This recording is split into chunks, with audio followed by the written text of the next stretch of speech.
137 খ্রিস্টাব্দ রোমান সাম্রাজ্য প্রতিষ্ঠার 890 বছর পর রোমানগণ শত শত বছর উত্তরে তুরস্ক থেকে দক্ষিণে সিরিয়া পর্যন্ত নিজেদের রাজত্ব কায়েম করেন। এই অঞ্চলকে পূর্ব রোম বলা হতো।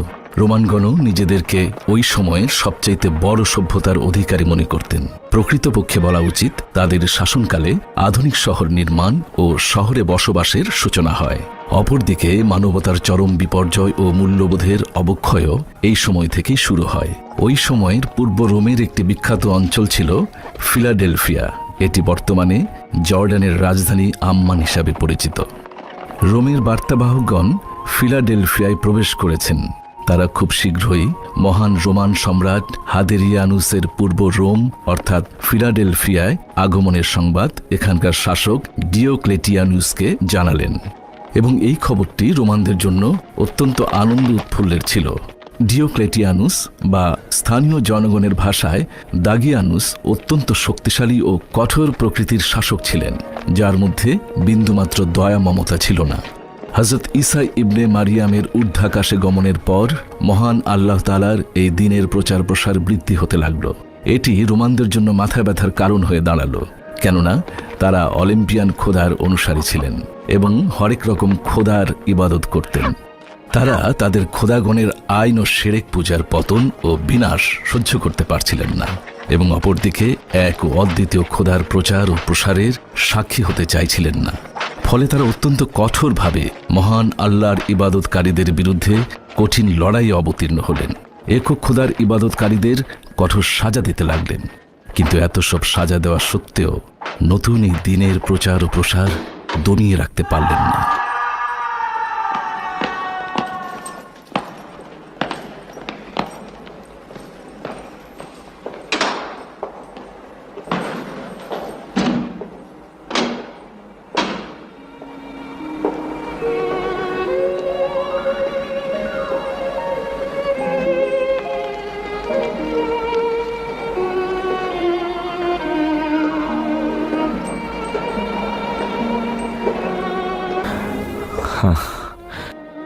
দেখ পলতুন, এটাই তোর জন্য সর্বশেষ সূর্যোদয়।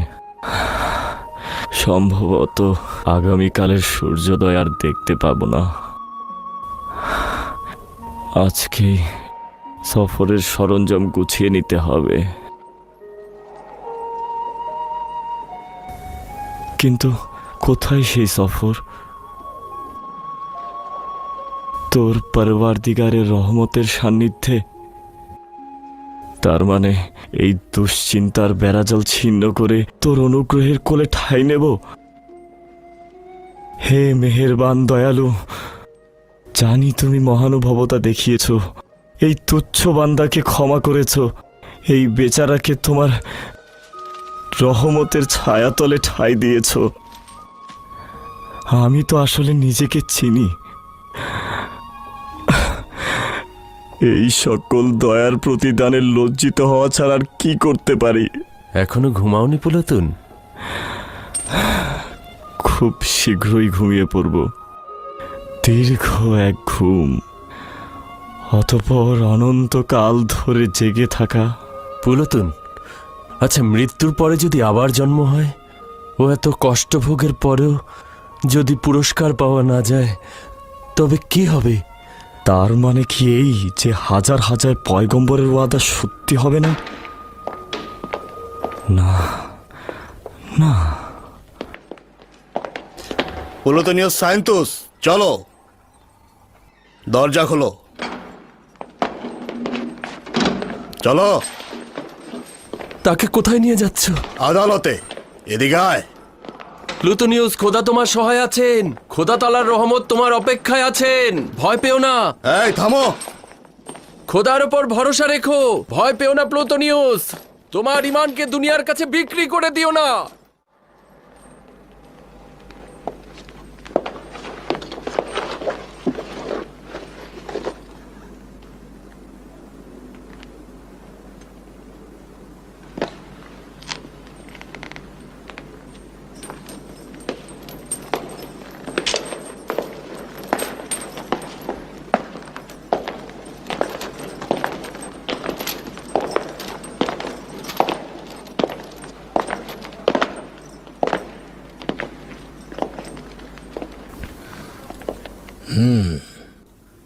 প্লুটোনিউস সাইন্তুস।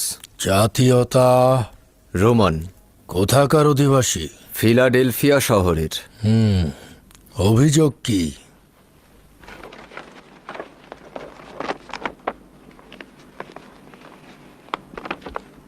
প্লুটোনিউস সাইন্তুস, ওনার বিরুদ্ধে অভিযোগ হচ্ছে সে মহান সম্রাট হাদেরিয়ানুস ও অন্যান্য খোদাদের ভাস্কর্যের সম্মুখে তাজিম করেনি, এবং একই সাথে অভিযোগ হচ্ছে সে মহান সম্রাটের ভাস্কর্য ভাঙচুর করেছে।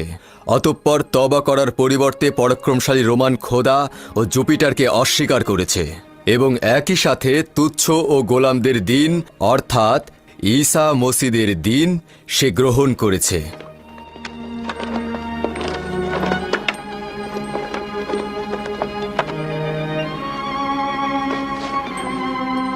অভিযোগ সত্য? জি।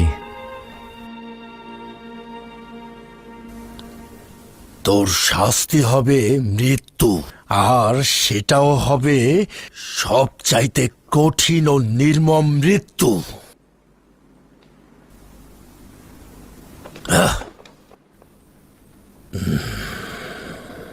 অর্থাৎ তোর মৃত্যু হবে আগুনে পুড়িয়ে মৃত্যু।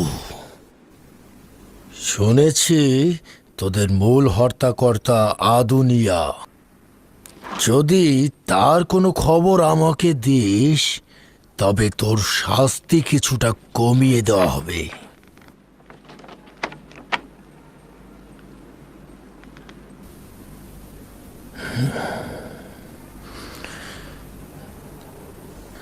নির্বোধ।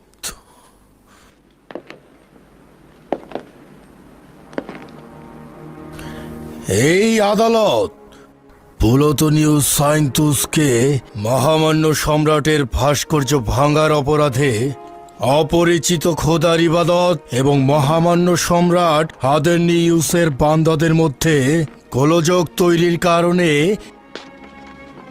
মৃত্যু পরোয়ানা জারি করছে। তোকে আজকে জোহরের সময় অপোলনের মন্দিরের নিকট পুড়িয়ে মারা হবে। ওকে নিয়ে যাও এখান থেকে,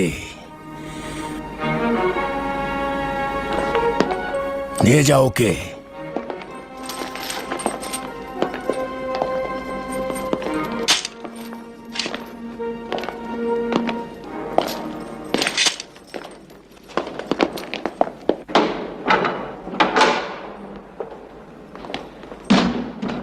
এই কারারক্ষী, এদিকে এসো, ওকে নিয়ে যাও।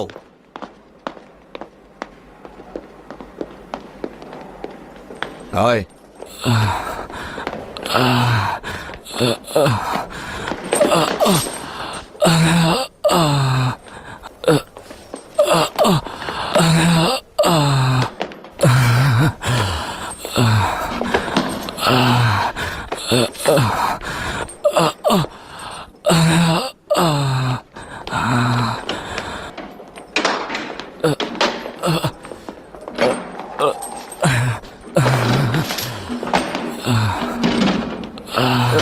প্লুটোনিউস, তোমার ভাগ্যে কি হলো? তোমার তোমার রায় কি হলো?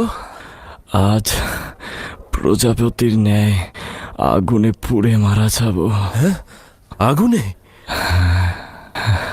আগুনে।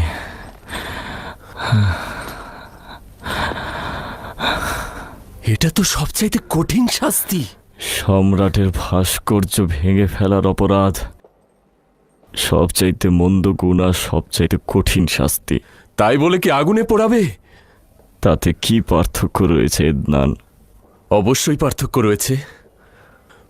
পূর্বে তো জেনাকারী, ব্যভিচারী ও জাদুকরকে আগুনে পুড়িয়ে মারা হতো, কিন্তু এখন তাওহীদে বিশ্বাসীদের পুড়িয়ে মারা হচ্ছে।